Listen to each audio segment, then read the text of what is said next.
Brethren and companions, welcome to my latest video diary, and I've brought Colin and his cameras down to one of my favourite spots in the county, the River Mole, and we're still on the banks today. It's a little bit damp underfoot, and with all the rain we've had just recently, the river is rising, so we're going to have to crack on before we're overcome by the flood.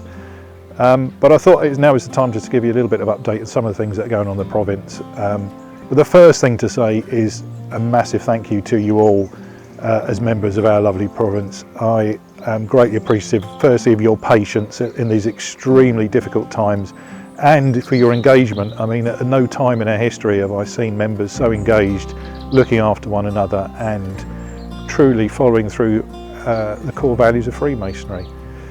That's my first message to you, brethren, is we have to stay positive as we can. I know it's extremely challenging. Unprecedented times, and we will never see anything like it again. Well, I hope so, in my lifetime anyway. One thing we've got to remember is, although we can't meet, meetings are cancelled, our membership is not cancelled. And I think you all know that, and we have to practice our Freemasonry in different ways. But most importantly, we stay in contact with each other, and I'll talk a little bit more about that in a moment. But I think now is a time, that's why I like coming to places like this. It gives you time to reflect on life in general, but in particular why I joined Freemasonry, and I'd encourage you to do the same.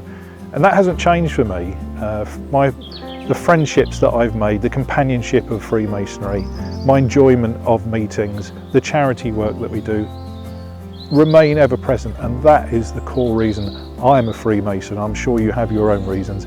Nothing has changed that for me. So those times will return, and I've had to enjoy my Freemasonry in different ways, by staying in contact through digital meetings and other ways. But I still am enjoying it. I'm very proud of some of the things that have gone on just recently, and I'll tell you more about that as well in a moment. But I do think just at the moment there are some other things we could be doing. It has given us more time, perhaps, free time, I hope, to prepare ourselves for the future, and certainly prepare for the challenge of membership. Perhaps if you don't have a social media feed in your lodge or your chapter, or a website, for instance, that's now is the time perhaps you could think about doing that. Ready for spring next year, perhaps, the summer next year, that will be a good time to get that in place, and perhaps you could think about getting together with some of your brethren or companions are doing that now. Another great idea that somebody passed on to me was preparation of lodge and chapter histories. We sometimes run to the finish line with that when your centenary or your bicentenary comes up, but think about doing it, updating the last 10 years if you already have it, or starting to prepare for the future. Again, time allows for preparation, so we could use the time wisely.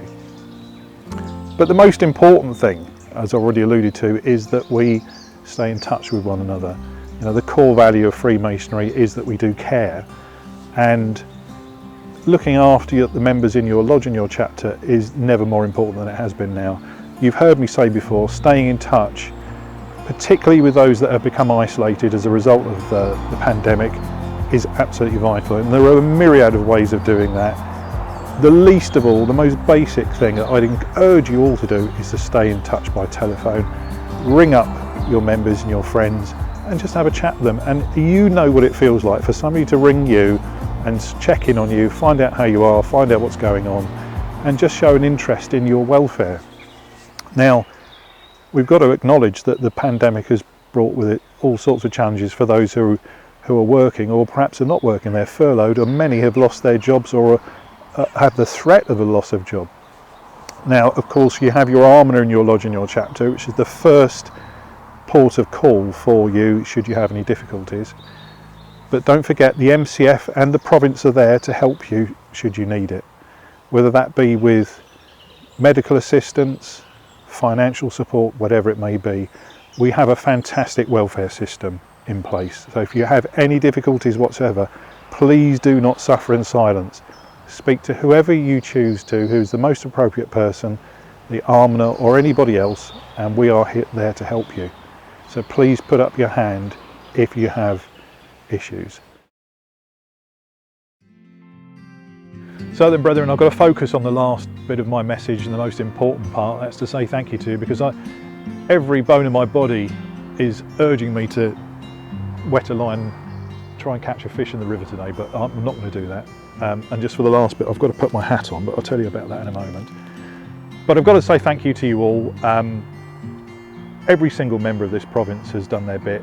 I know everyone's in a different place. Some of you are shielding, some are out there frontline working. Whatever you're doing, I appreciate your support during this difficult time. There are so many people who are doing amazing things in your lodges and chapters. There are so many people who are doing great things on behalf of the province and on behalf of Grand Lodge to keep everything running smoothly, and it maintains our position of the great institution that we are. So whatever you do, whoever you are, my sincere thanks. In particular to my executive, who really have had a crazy year, and the teams that work around them. It really has been a remarkable effort particularly to communicate with you and keep you updated, keep in touch through the OV scheme and so forth. So I wouldn't expect anything less. I know what you are like. I know the support is always there. Of course, this pandemic is challenging us in so many different ways, and sometimes it leads us to question certain aspects, but the fundamentals are still there, and as I've said, we will be back stronger than we were before. It only remains for me to say, please stay safe, brethren. Please look after yourselves and your families and those around you. Keep up the good work. Keep being proud and out there as a Surrey Freemason. And Adrian, thank you for the hats and the t-shirts, because like him and all of you, I'm proud to be a Surrey Freemason. I'm proud to be wearing my hat today, and I look forward to seeing you all again at some point around the province as soon as we can. Stay safe. We will meet again.